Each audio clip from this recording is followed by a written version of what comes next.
दोस्तों, आज की कहानी है बहू पर अत्याचार। चलो दोस्तों, कहानी को शुरू करते हैं। गंगोत्री बहुत कसम कसमे थी। उसे बहुत डर लग रहा था। मन में एक उम्मीद भी थी, पर एक डर भी था कि कहीं इस बार भी एक अनसाय भविष्य के बारे में सोचकर ही वो सिहर उठती थी।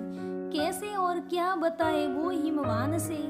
शब्दों का चयन करना उसे ऐसा प्रतीत हो रहा था कि एक गलत शब्द और उसकी जिंदगी तबाह। आखिर बात ही कुछ ऐसी थी। गंगोत्री को लग रहा था कि वो फिर उम्मीद से ही उसके सामने सब पिछली घटनाएं एक चलचित्र की तरह घूमने लगी कि जब हेमवान उसे देखने आए थे तो उसकी मोहिनी सूरत, बड़ी बड़ी हिरनी जैसी आंखें, मोतियों जैसे दांत, खिलते गुलाबी सी मुस्कुराहट और कोयल सी बोली के साथ गीत संगीत और नृत्य कला में भी पारंगता होना गंगोत्री के लिए बोनस हो गया था। हिमवान की माँ ने भी यही कहा था। जब असलियत में गंगोत्री हिमवान से जुड़ी है तो हम कौन होते हैं इस गंगोत्री को हिमवान से अलग करने वाले। दान दक्षिणा की बात तय कर नियत समय पर गंगोत्री हिमवान के घर बहू बनकर आई थी। मुंह दिखाई की रस्म में जब सभी औरतों ने दूधों नाव पूतों फलों का आशीर्वाद दिया था, तब वो नहीं जानती थी कि ये आशीर्वाद एक दिन उसके लिए काल बन जाएगा।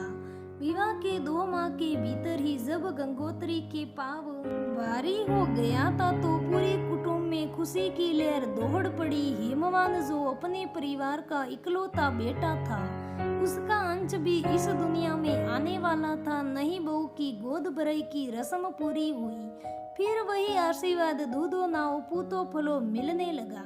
गंगोत्री भी बहुत खुश थी। ससुराल में उसे एक बेटी की तरह स्नेह व प्यार मिल रहा था। घर में किसी चीज की कमी नहीं थी। ससुर रिटायर्ड फॉरेस्ट ऑफिसर, सास सरकारी स्कूल में प्रिंसिपल और पति बिजली विभाग में इंजीनियर। रुपए पैसे जमीन जायदाद की कोई कमी नहीं थी। हिमवान के होती ही हिमवान की माताजी के गर्भाशय का कैंसर हो गया, जिसके कारण उनका गर्भाशय निकालना पड़ा और परिवार में दूसरी किलकारी नहीं गूंजी। पूरे 100 बरस बाद घर में बच्चे की किलकारी गूंजने वाली थी।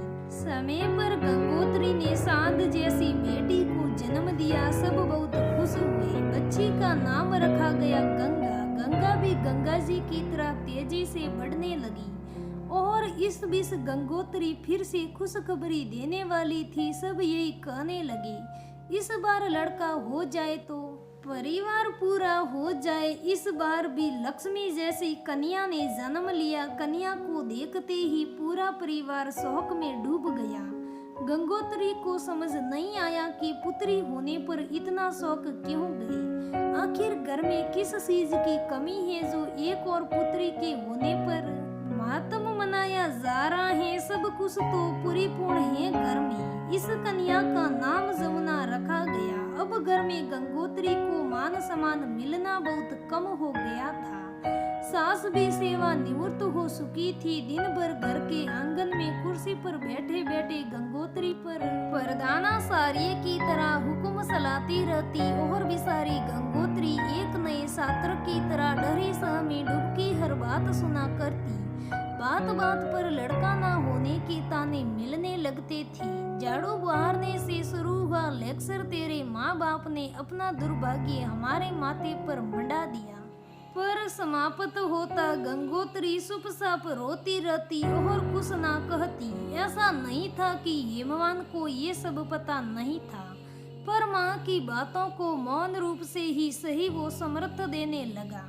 हेमवान को भी लगने लगा कि बेटा ना होने में गंगोत्री का ही दोष है। रोज रोज के झगड़ों के बावजूद भी गंगोत्री फिर से पेट हो गई। इस बार गंगोत्री में किसी भी मंदिर व मस्जिद में मन्नत मांगने में कोई कसर ना छोड़ी। जहाँ जहाँ हो सका हर दर दर पर माथा टेका, नाक रगड़ी, तरह तरह की मन्नतें मांगी। मौनी भाभी के कहने पर कुछ विशेष दवाइयाँ भी खाई। जिसने जैसा बोला वैसा किया, वैसा सब कुछ खाया, पर परिणाम इस बार भी सरस्वती जैसी बेटी का जन्म हुआ। अब तो गंगोत्री पर हर तरह से अत्याचार शुरू हो गए थे। अधिक खर्च और कम कमाई के नाम पर काम वाली बाई माली धोबी सबको हटा दिया। सब काम गंगोत्री के जिम्मे, बाजार से राशन पानी सब्जी लाना भी गंगोत्री के जिम्मे में ही हो गया। जो झगड़े पहले दिन में एक या दो बार होते थे, अब तो वो दिन भर होने लगे। गंगोत्री का खाना पीना भी कम हो गया, ताने बहुत अधिक बढ़ गई। जब नाम ही गंगोत्री है तो लड़की रूपी नदियों की ही तो फौज तैयार करेगी। लड़का जनने में जैसे इसका बाप मर जाएगा। धीरे धीरे गंगोत्री का जीवन नारकीय होता चला गया। 30 बरस की उम्र में 3 बेटियों को जन्म देने के बाद चिंता और कुपोषण के चलते गंगोत्री 40 साल उम्र में ही बुढ़िया सी लगने लगी थी। गंगोत्री हमदर्दी और सहानुभूति नामक शब्द ससुराल में जैसे कोई जानता ही नहीं था।